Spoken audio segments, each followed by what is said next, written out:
Right, new video from Tommy. This is straight from the horse's mouth. This is what happened on Sunday, I believe, okay? So this is a statement from Tommy about saying what exactly happened. Okay, don't forget tonight, keep an eye out. I will be live on YouTube. Thank you. See you there. Absolutely smashed. Get yourself in the gym.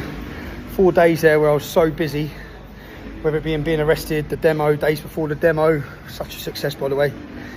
Let me explain to you what happened after the demo. Yeah. After the demo, just to set the record straight, I never received any paperwork from any court to tell me to be in court. Yeah, I'm under no bail conditions to attend any court case. The way that I heard I might have a court case was by Hope Not Hate. Hope Not Hate are an extremist left-wing organisation who I've already exposed in a documentary. The new Attorney General is a former member of Searchlight. When he was young, Searchlight was Hope Not Hate. This is a cooperation between the judiciary and far-left extremist organisations whose job it is to silence those who challenge the government narrative. The narrative I challenge is open border immigration. Yeah? So if this is an attack on me, how did Hope Not Hate get my private information to tell me when I'm in court before I know when I'm in court?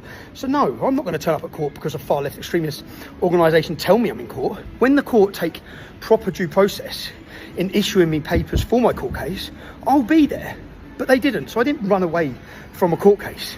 I had 2 weeks planned with my children for a break because I've had a mental time, okay? And I need my time with my children because if you've watched my latest documentary, I can no longer live with them. Me and the wife got divorced over this bullshit, yeah? So, now the judiciary. So I decide I'm leaving. I don't get stopped from leaving for court. I get stopped and held under counter-terrorism legislation, where they make it very clear, and you should be scared by this, because what they do is they use Islamic Jihad attacks to enforce new laws that strip away your rights. And then they use those laws against us. When I started my activism in 2009, security services come in, they froze all my assets, and they search for 4 years to find crimes. They didn't have suspicion of crimes, they come looking for crimes. That's what this terrorism legislation is. We're going to sit you down and interview you for 6 hours. You have no right to remain silent. We want to know who you're working with, what you're doing, what your plans are, what you're doing next, who you're cooperating with, all these things. So total abuse of power. Yeah, they seized my phone. Would I give them the PIN code for my phone? If you don't give them the PIN code to your phone, you breach terrorism legislation, you'll be charged. That's what they told me. So I made it very clear, no. I have sources of information, young girls who are fearful of their names being on computer systems because you leak it to Muslims who target them. You got rid of evidence in Rochdale, you got rid of evidence in Rotherham, you conspired together to hide these crimes. I'm not going to put these vulnerable girls in a situation for your corrupt police force. So no, you want to charge me, charge me. I then get told I'm being charged. I get transferred from the port after 6 hours of interrogation for no crime at all. And they have to use this legislation, they have to be suspicious that you're in the preparation of commit acts of terrorism. They told me clearly, we know you're not, but we have these powers, so we're going to use them. Yeah, we're going to use them to disrupt your life, to criminalise you, to put to the headlines say you're a terrorist, etc., yeah? So, I get transferred to the police station. My solicitor comes, I tell them the same in interview. You're not having access to my phone because there's privileged information on there from lawyers and sources who give me information about your corrupt police. We're currently on an investigation to a corrupt member of parliament, okay, who's also got allegations of paedophilia. They want that. They also ask me questions, what proof do I have? So this is why I think they seized my phone. Obviously, you've watched my documentary.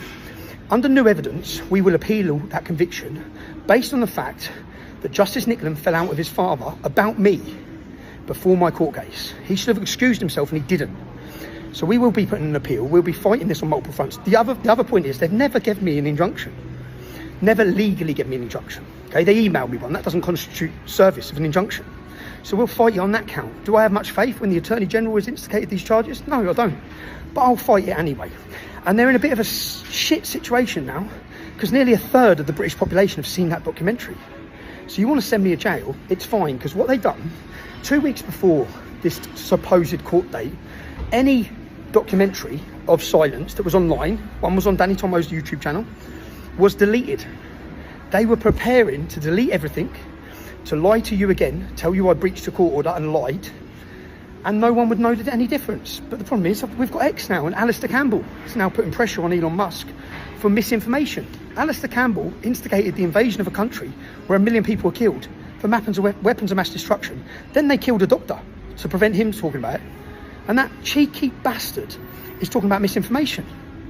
You're a war criminal, Alistair Campbell, and I've got messages from your son if you want to. Just like Justice Nicklin's father was a supporter. Cheers, bro. It's my protein shake after my workout. Just like Justice Nicklin's father was a supporter. So's Alistair Campbell's son, you mug. Anyway, this is just to let everyone know I didn't commit no acts of terrorism. I wasn't even under suspicion of acts of terrorism. They abused their legislation in order to ask me questions that they would never ever be able to ask me, to get information or try to get information. They didn't succeed. If you think I'd talk to them, I'd rather be charged with terrorism. Yeah. So it's an abuse of power. They use the powers that they bring in to stop the jihadists, and they use them against us. And then they gaslight everyone. So thank you everyone for your support. Okay, I'm going to fight all these legal fronts, but this part of the process, the punishment is the process. Arresting you, your family worrying, court cases, legal fees. We've just had a legal fee of £5,000 to look into the legalities of challenging the conviction based on new information. We've also looked into legally. I've already done this weeks ago. Did they legally give me an injunction? No, they didn't. No, you didn't. Just like you fucked up in the last case.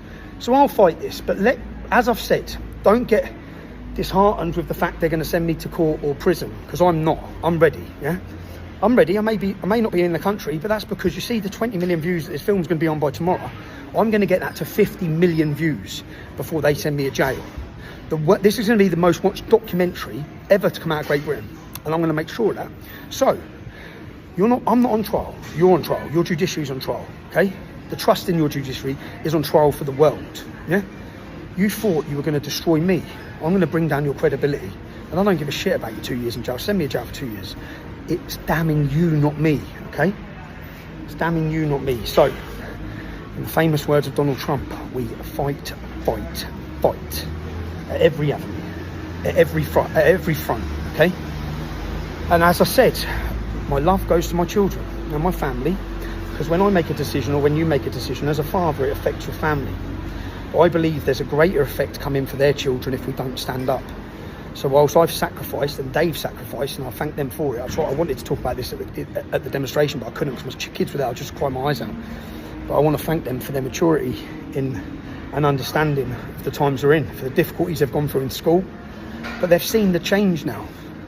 My children can now see the love I receive, rather than the hate that they saw in their younger years. I'm very grateful to everyone who showed me support. I'm not perfect. I don't claim to be. I don't claim to have all the answers.